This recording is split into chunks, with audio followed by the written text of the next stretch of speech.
Hello my friends and welcome, my name is Dennis and this is the latest update from Ukraine. Wow, we have the new tactical signs on Ukrainian vehicles. As you can see, this time it is a square. Yes, you may say, come on, it's the new tactical sign, doesn't really matter, but actually it matters a lot because probably Ukraine prepares for one more assault towards the Russian Federation territory. Like for example, the last time Ukraine went to the Kursk region with a new triangle tactical sign. If you look at the history of this war, anytime the new signs had been applied on the vehicles, those vehicles were used in the new directions. Like I already mentioned to you, triangle here. Remember then Ukraine started to use the cross sign. It happened during the counteroffensive of Ukraine on the south. Russia also came out with their new tactical sign, a crossed square, during their offensive in the northern part of Kharkiv. And also we start to receive the data, which for now is coming mostly from the Russian Z bloggers, that definitely Ukraine is preparing something. They mostly say about one more intervention into the Kursk region or the attempt to take Belgorod, where is Belgorod? Here, under control. They think that Ukraine wants to get more ground for the possible negotiations between Russia and Ukraine to exchange the Russian territory for Ukrainian one.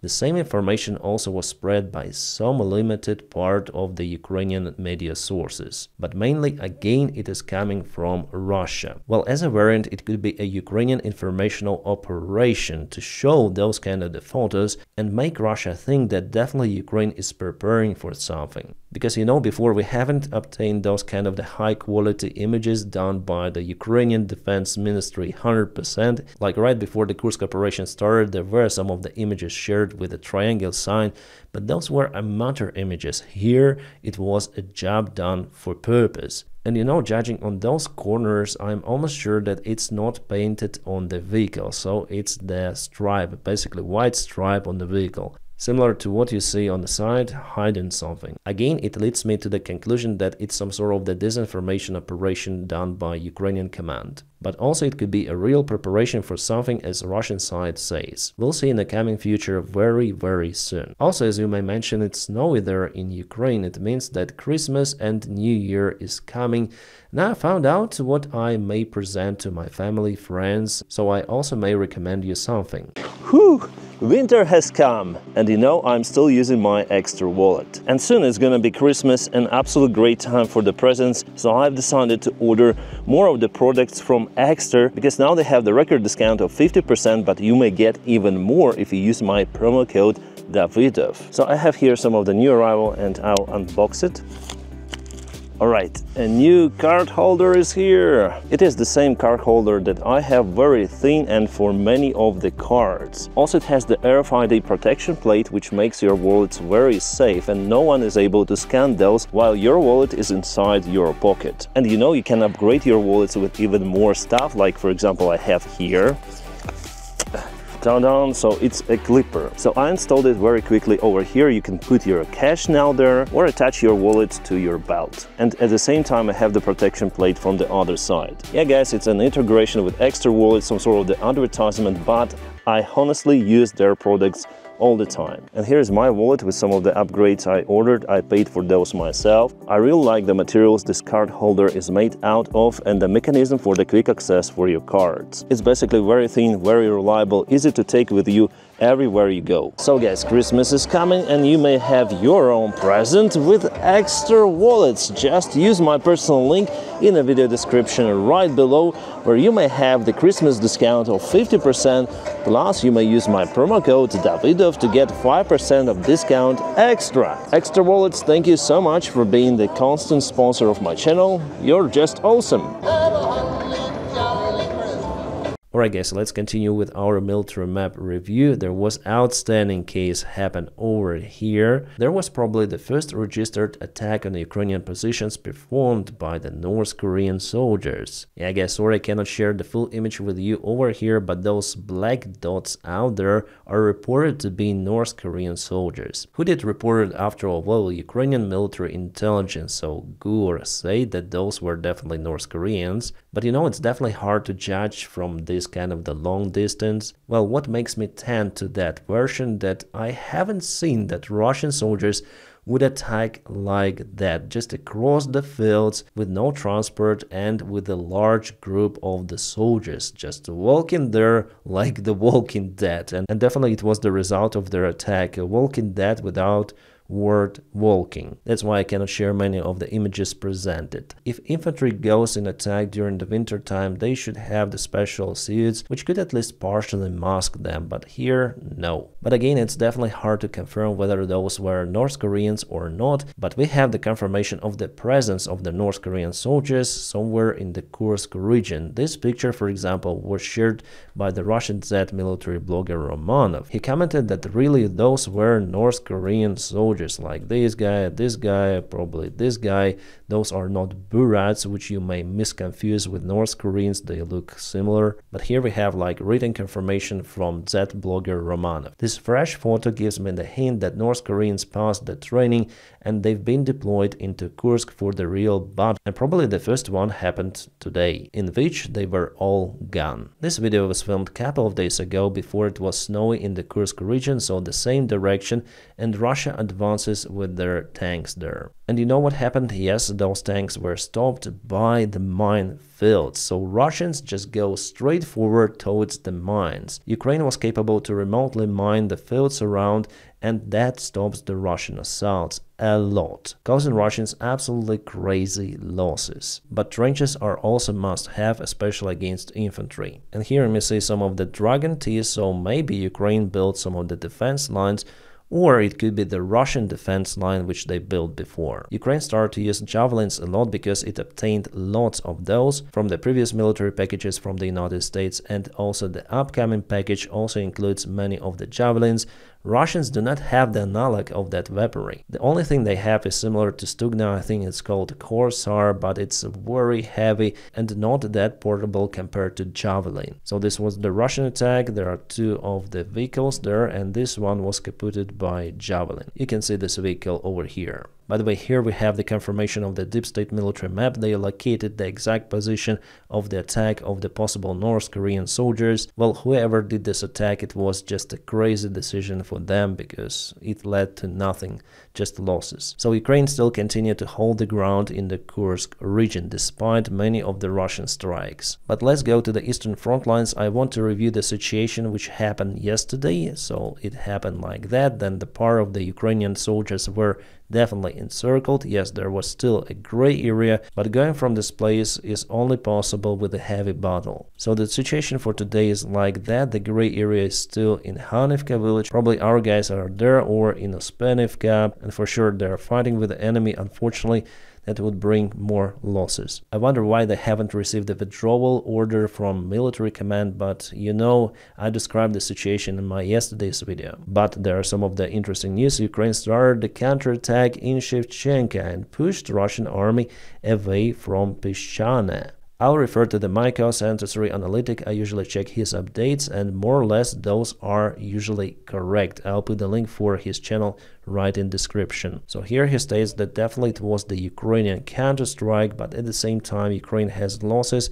One of the tanks and one of the armored vehicles was lost. And moreover, we have the information that Russia sent its reinforcements to Shevchenka. The heavy battle, the hard battle is ongoing there right now. So what happened? As I say it, near Shevchenka there is a robust defense line that was built using the engineering equipment, and here Ukraine also had some of the defense lines, but those were much weaker compared to, for example, this one. So under the sudden pressure, Ukrainian army start to withdraw from this area for rotations because you cannot keep fighting with the same forces all the time. But the new forces were not sent to this defense line at this withdrawal window, so Russians continued the assault and took the defense line without any fight. This information is clear, confirmed, and available even in Ukrainian media. And that is obviously not a good situation because Shevchenka is the only settlement on the way to Pokrovsk. Because of it, and not only the commander of the Donetsk part of the front lines was dismissed, and probably now the new commander leader of the Donetsk group ordered Ukrainian soldiers to take this line. Well, the outcome of this battle is yet unknown, but we saw that Russians were pushed a little from Peshana, and this is the very important road which goes to Pokrovsk. If Russia advances towards Peshana, definitely they will create more ways of how to attack Pokrovsk, maybe from this direction or also from this direction. For this reason, Ukraine fights hard for Shevchenko. Shevchenko was reported to be taken by Russia, but no, the part of it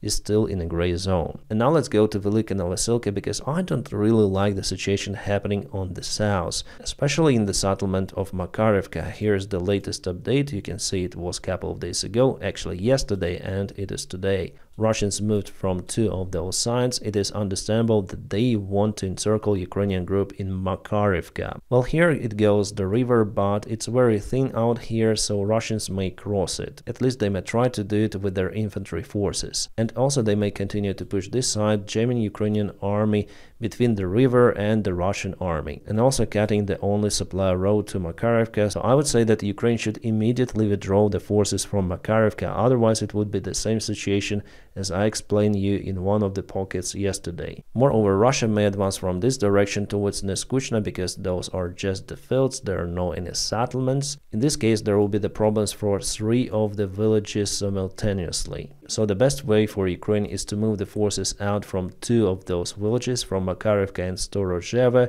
and to create a defense around Neskuchna. And here in the north, Russia also tried to get Novy Kamar back under control before it was successful Ukrainian counterattack, but today Russia sent their huge convoy. Well, I have that convoy on this image. There are many of the armored vehicles and Hunger tank in the front. As the comments say, relative to this image, the outcome of this Russian attack is yet unknown. So I'm waiting for the full video to analyze and tell you what happened there. And also there is the movement of the Russian army in Kurakhove itself. They occupy more of the blocks and they expanded the gray area till the end of the settlement. Well, from what I know, Ukraine has moved the vast part of its forces to the nearby industrial complex and the local coal power plant. There are some of the basements underground which Ukraine may use as the temporary camps for the medical care, for supplies and so on. At the same time, I predict that Ukraine will withdraw from this area as well, because Russians also south here from the northern part. If they occupy Dachne, they will cut the only supply road towards Kurakhove. In this case, Russia will take this entire place. Kind of the interesting video filmed by a Ukrainian soldier. This is the delivery boat that delivers some of the goods, mines, whatsoever.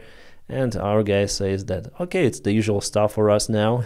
Yes, drones really matter in a war field. Guys, unfortunately, we have the lost. Russians shot down the Ukrainian Sukhoi-25 attack airplane and pilot lost his life. There is the official report about it from the Ukrainian Air Force. Those particular attack airplanes help Ukrainian army a lot, fighting directly with Russian tanks and armored vehicles, but at the same time they fly at the very dangerous altitudes. They are kind of the good targets for the portable manpads, and now Ukraine modernized those to carry the French gliding and very precise bombs. So to drop it precisely, the airplane should climb to the certain altitude, and in this case the airplane is a great target for the Russian, for example, Buk system. Oh, it's smoky in Russia again. The oil refinery which was hit yesterday in Orel city continued to burn.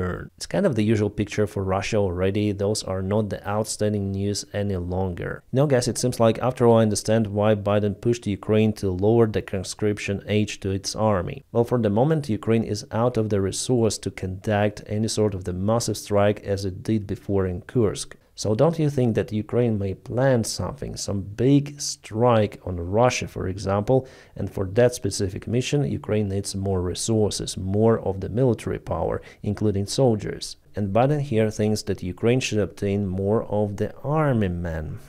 It's just a theory, guys. But it could be a real thing why just right now Biden insists on lowering the conscription age. Well, I don't see the other real reason why. Couple of words about Syria. Those are the American MRAP. So Americans are taking the Russian military base in Kobani, the northern side of Syria.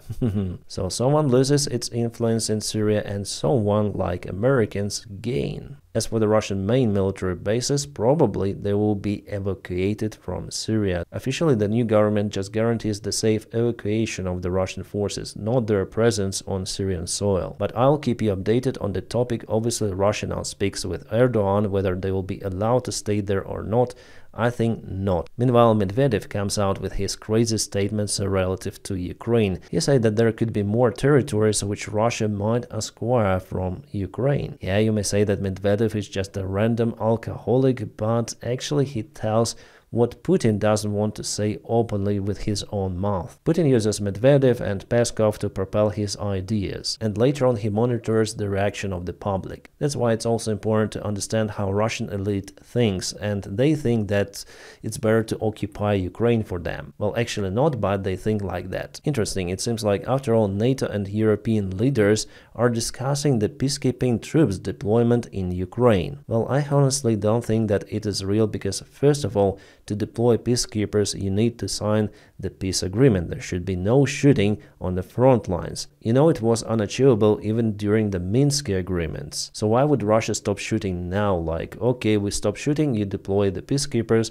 you'll create this buffer area, completely cutting any future perspectives for Russia to take more ground. So Putin will not agree on that 100%, and there is no other lever how to react on his decision to continue the war. West, or it's better to say the United States of America, may manipulate with Ukraine because it is really dependent on the military support, so Ukraine may do lots of the stuff towards reaching the peace agreement. But is there any real influence on Russia, which, for example, the future Trump's administration may use to push Russia hard? Well, I must say yes, United States may completely cut the Russian shadow ghost tanker fleet. But do they really want to do it? No, I don't think so. Business comes first. Our allies or partners, it's better to say, are in this scheme. How that Russian oil is allowed to enter some of the Western ports after all?